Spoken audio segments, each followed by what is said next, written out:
আসসালামু আলাইকুম। আপনারা সবাই কেমন আছেন? আলহামদুলিল্লাহ আমি ভালো আছি। আবার নতুন একটা রেসিপি নিয়ে আসলাম আজকে, যারা ভুঁড়ি প্রেমিক তাদের জন্যে, আর নতুন অতিথি, নতুন রাঁধুনি তাদের জন্যে আজকের আমার এই রেসিপিটা। আজকে আমি ভুঁড়ি বা আপনারা বট যেটাই বলেন সেটা দিয়ে আমি আজকে রেসিপিটা তৈরি করতেছি। আমি প্রথমে একটা কড়াই তেল গরম হওয়া পর্যন্ত অপেক্ষা করে আমি পেঁয়াজ কুচি দিয়ে দিলাম।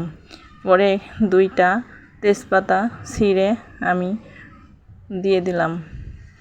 এরপরে আমি 2টা দারচিনি আর এলাচ আমি দিয়ে দিলাম। তারপরে আমি নাড়াচাড়া করতেছি। এরপরে কালার আসলে আমি 1 চামচ মরিচের গুঁড়া দিয়ে দিলাম।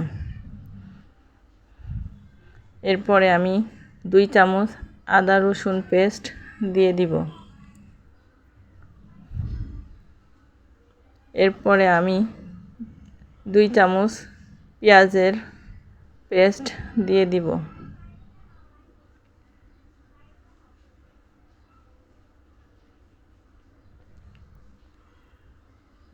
হলুদের গুঁড়া 1 চামচ দিয়ে দিলাম।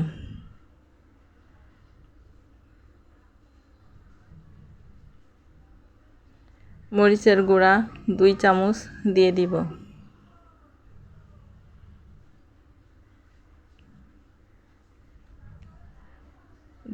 ধনের গুঁড়া 1 চামচ দিয়ে দিলাম। জিরা, দারচিনি, এলাচ সব মিক্সড রাঁধুনির একটা প্যাকেট পাওয়া যায়, তার 1 চামচ দিয়ে দিয়েছি।